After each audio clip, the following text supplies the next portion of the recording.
Right, imagine that you've just finished the part 2 of the IELTS speaking test, and you did fine, maybe even better than fine. Then the examiner leans forward slightly, looks you in the eye, and goes, "So, do you think social media has changed the way people communicate?" And in that moment, you have to do something completely different.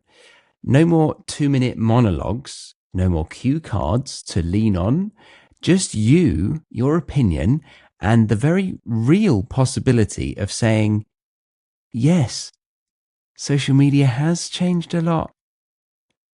Yeah. 3 times in a row before you go quiet. That is part 3, and that's what I want to help you with today, because it's where bands are won or lost. And today I'm going to walk you through a band 5, 7, and 9 answer to a real part 3 tech question, so you can hear exactly what's pulling each one up. So today's topic is technology and social media, and let's get into that topic right now. For anyone newer to the IELTS speaking test, a quick recap. So part 1 is the warm-up. Where do you live? Do you work or study? That kind of thing. Then part 2 is the cue card. So you get 2 minutes of monologue on a topic that you can't choose, but you do get a cue card. And we have covered that in a few other videos, the last episode that I did an IELTS episode on, and I'll link it in the description or at least at the end of this video. And then part 3 is the conversation. The examiner takes the topic from your cue card that you did in part 2 and goes broader, asking you to discuss, compare, and give opinions or predict the future or agree and disagree, all of that stuff around the topic that your part 2 cue card was on. And the answers are usually 30 to 60 seconds each. So you're not aiming for a long speech, but you're aiming for a thoughtful, well-developed reply that shows you can actually think on your feet in English and not just describe things within it. That distinction, I would say, between describing and discussing is a complete game changer when it comes to part 3. So keep that in mind as we go through it.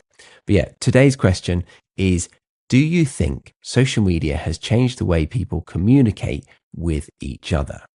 I'm going to say that again, just to be a proper teacher that repeats themselves. Do you think social media has changed the way people communicate with each other? Okay. So let's hear a band 5 answer right now. Yes, I think social media has changed communication a lot.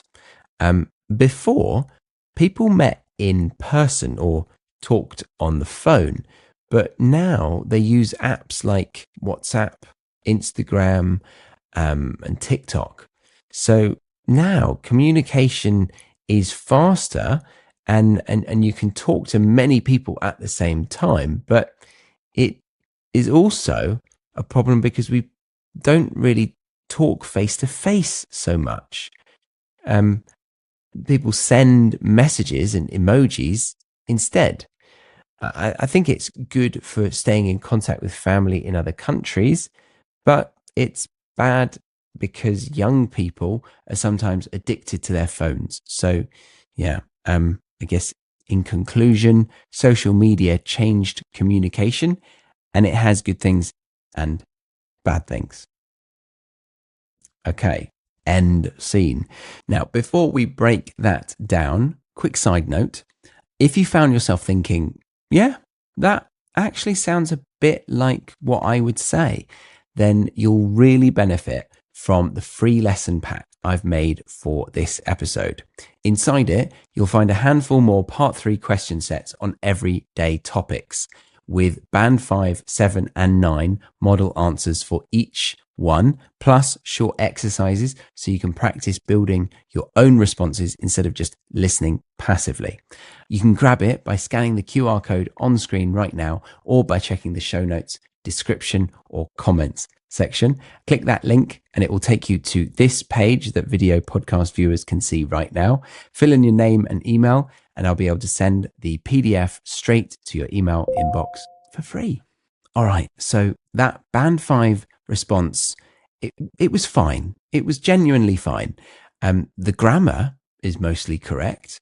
The speaker has a clear opinion and you understand them, right? But it's not getting above a 5.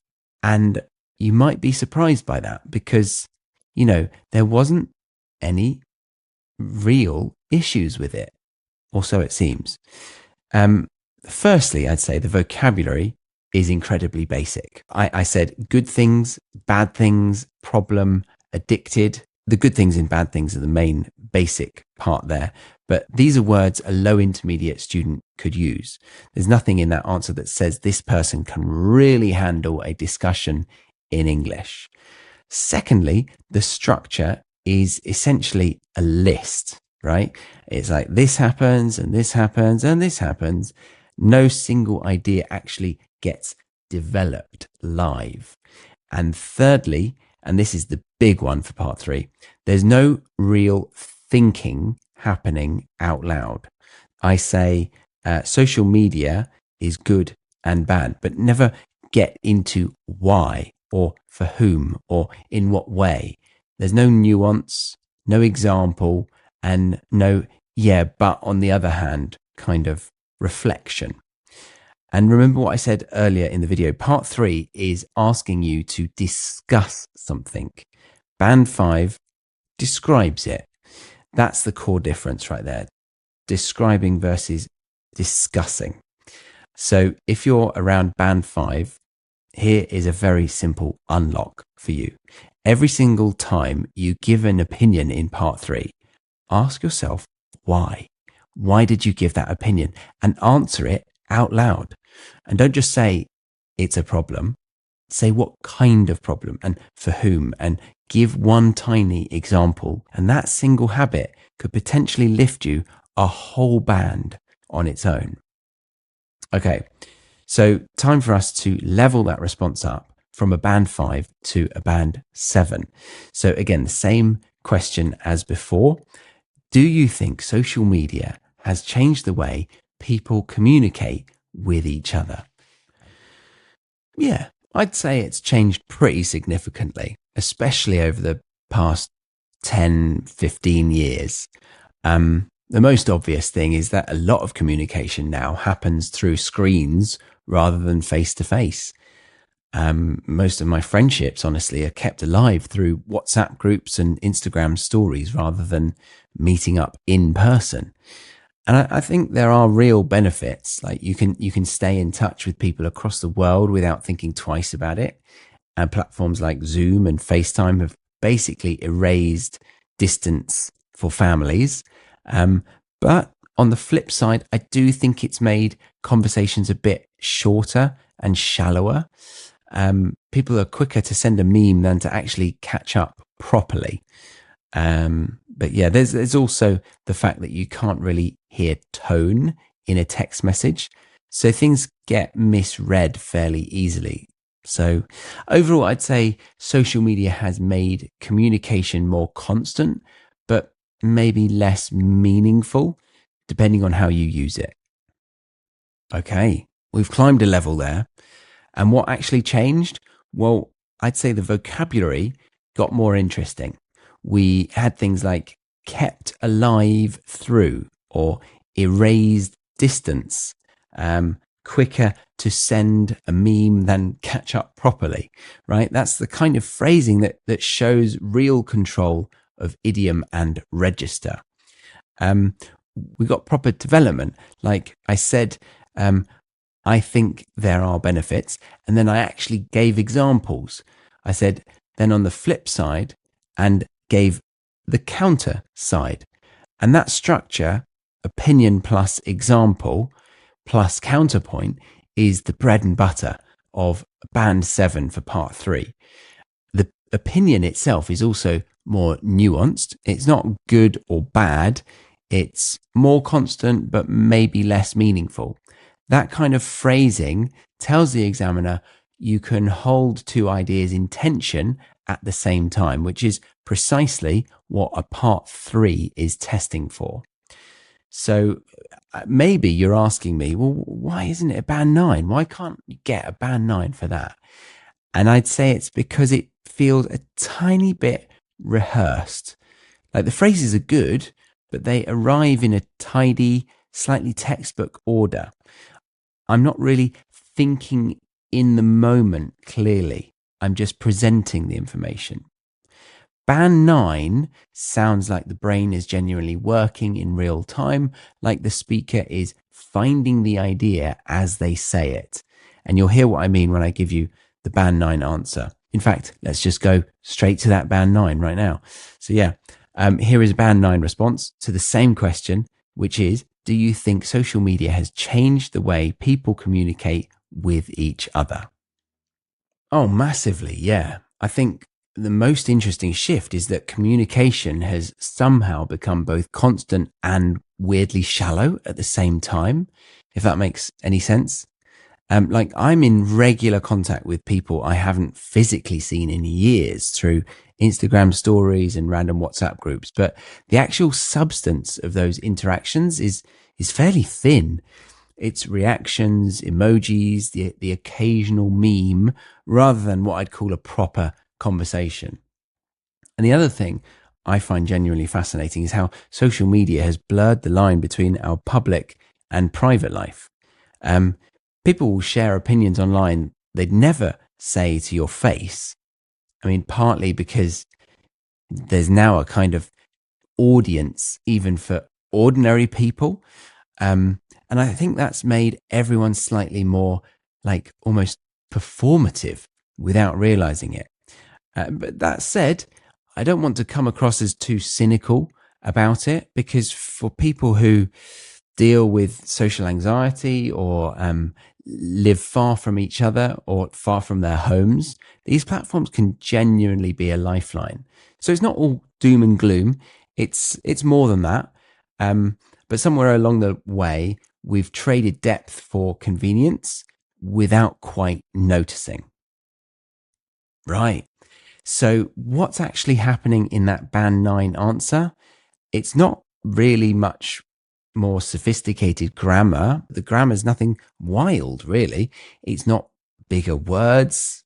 The vocabulary is sophisticated, but it's not like I'm showing off with really big words that most natives won't even know. What it is a brain thinking out loud, right?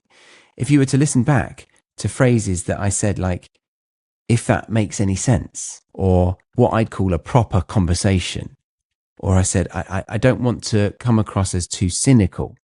These aren't full sentences. They're little detours. They're the sound of real human speech and thought, right? Because as we're saying stuff, our brain is probably quicker than what our tongue and mouth can do. And most of us interject within our own thought pattern, or speech pattern rather. So it's alive, basically. Then there's the ideas themselves. Trading depth for convenience. Pretty good. Blurred the line between public and private, and performative without realizing it. That's not vocabulary that is memorized from a school textbook. That's the speaker shaping a thought as they speak. You've probably never even come across that collocation before.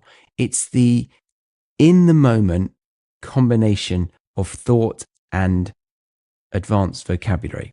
It's not like sophisticated in the sense of like big words. It's just, the human touch. And also there's a lot of hedging in there. Hedging is softening a fact by making it subjective, like I think this rather than this is the truth. Oh, I think this thing.